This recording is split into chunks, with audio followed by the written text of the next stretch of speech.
Hello everyone, welcome to my channel. ಇವತ್ತು ನಾವು Sunday ಲಂಚ್ಗೆ ಅಂತ ಫುಡ್ ರೆಸ್ಟೋರೆಂಟಿಗೆ ಹೋಗಿದ್ವಿ. ಇದು ಆ್ಯಕ್ಚುಲಿ ವೆಜಿಟೇರಿಯನ್ ರೆಸ್ಟೋರೆಂಟು. ಜಯನಗರಲ್ಲಿ ಒಂದು ಬ್ರಾಂಚ್ ಇತ್ತು. ಈಗ ರೀಸೆಂಟಾಗಿ ಇಂದ್ರಾನಗರಿಗೆ ಬಂದಿದ್ದರು. ಆ್ಯಕ್ಚುಲಿ ಆವಾಗಿಂದ ನಾನು ರಿಸರ್ವೇಷನ್ಗೆ ಅಂತ ಟ್ರೈ ಮಾಡ್ತಾನೇ ಇದ್ದೆ. ಸೊ ನನಗೆ ಟೇಬಲ್ಲೇ ಸಿಗ್ತಾ ಇರಲಿಲ್ಲ. ಸಿಕ್ಕಾಪಟ್ಟೆ ಕ್ರೌಡೆಡ್ ಆಗಿರುತ್ತೆ. ವಾಕಿನ್ ಅಂತೂ ಆಗೋದೇ ಇಲ್ಲ. ಸೊ ನಾವು 12 o'clockಗೆ ರಿಸರ್ವೇಷನ್ ಮಾಡಿಕೊಂಡು ಹೋಗಿದ್ವಿ. ಹೋದ ತಕ್ಷಣ ನಮಗೆ ವೆಲ್ಕಮ್ ಡ್ರಿಂಕ್ ಥರ ಕಾಂಪ್ಲಿಮೆಂಟ್ರಿ ಮಲಾಯ್ ಮತ್ತು ಕೊಕೊನಟ್ ಮಲಾಯ್ ಮತ್ತು ಮ್ಯಾಂಗೋ ಡ್ರಿಂಕ್ನ ಸರ್ವ್ ಮಾಡಿದ್ರು. ಸಿಕ್ಕಾಪಟ್ಟೆ ಟೇಸ್ಟಿಯಾಗಿತ್ತು. ಅದಾದಮೇಲೆ ನಾವು ಮೆನ್ಯೂ ನೋಡೋದಕ್ಕೆ ಸ್ಟಾರ್ಟ್ ಮಾಡಿದ್ವಿ.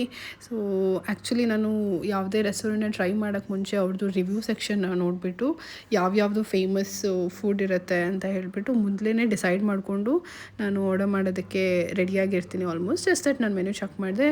ಆಮೇಲೆ ನನ್ನ ಮಗನಿಗೆ ಅವರು ಬೇಬಿ ಪ್ಲೇಟ್ ಕೂಡ ಕೊಟ್ಟರು. So it was plus point. ಅವನು ಕೂಡ ಬೇಬಿ ಚೇರಲ್ಲಿ ಕಂಫರ್ಟೇಬಲ್ ಆಗಿ ಆರಾಮಾಗಿ ಕೂತ್ಕೊಂಡಿದ್ದ. ಸೊ ಹೋದ ತಕ್ಷಣ ವಿ ಫೆಲ್ಟ್ ರಿಯಲಿ ಗುಡ್. ನಾನು ಅವ್ರದ್ದು ಮೋಸ್ಟ್ ಫೇಮಸ್ ಆಂಧ್ರ ಬ್ರಾಕ್ಲಿ ಮತ್ತು ಕೊಕೊನಟ್ ಫ್ರಿಟರ್ಸ್, ಟೆಂಡರ್ ಕೊಕೊನಟ್ ಫ್ರಿಟರ್ಸ್ ಇದನ್ನು ಆರ್ಡರ್ ಮಾಡಿದೆ. ತುಂಬ ಚೆನ್ನಾಗಿತ್ತು. ಫಾಲೋಡ್ ಬೈ ಪಾಲಕ್ ಪತ್ತಾ ಚಾಟ್, ಇದು ಚೆನ್ನಾಗಿತ್ತು. ಆ್ಯಂಡ್ ಅದಾದಮೇಲೆ ಮೇಯ್ನ್ ಕೋರ್ಸ್ ಥರ ನಾವು ವೆಜ್ ಮಲೈ ಕೋಫ್ತಾ ಮತ್ತು ರೋಟಿನ ಆರ್ಡರ್ ಮಾಡಿದ್ವಿ. ಇದು ಆ್ಯಕ್ಚುಲಿ ಡಿಫ್ರೆಂಟ್ ಆಗಿತ್ತು ಮಲೈ ಕೋಫ್ತಾ. ಯೂಶ್ವಲಿ ನಾವು ಏನು ಮಲೈ ಕೋಫ್ತಾನ ಆಚೆ ಕಡೆ ತಿಂತೀವಿ ಆ ಥರ ಇರಲಿಲ್ಲ. It was different vegetable malai kofta. So ಅವರೇ ಸಜೆಸ್ಟ್ ಮಾಡಿದ್ದು, ತುಂಬ ಚೆನ್ನಾಗಿತ್ತು. ಇದಾದಮೇಲೆ ಅವರು ನನ್ನ ಮಗ ಮಲ್ಕೊಂಡಾಗ ಅವರೇನೇ ನೋಡ್ಕೋತಾ ಇದ್ರು. So that was a plus point. And after that ಒಂದು ಕಾಂಪ್ಲಿಮೆಂಟರಿ ಡೆಸರ್ಟ್ ಕೂಡ ಕೊಟ್ಟರು.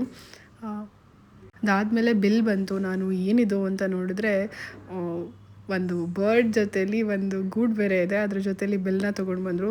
ಬಿಲ್ ಪೇ ಮಾಡಿಬಿಟ್ಟು ಹೊರಟ್ವಿ ನಾವು ಅಲ್ಲಿಂದ. It was really good. But ಆಮೇಲೆ ನೋಡಿದ್ರೆ ಸಿಕ್ಕಾಪಟ್ಟೆ ಕ್ರೌಡೆಡ್ ಆಗಿತ್ತು. ಸೊ ಗುಡ್ ದಟ್ ನಾವು ಬೇಗನೆ ಮುಗಿಸಿದ್ವಿ.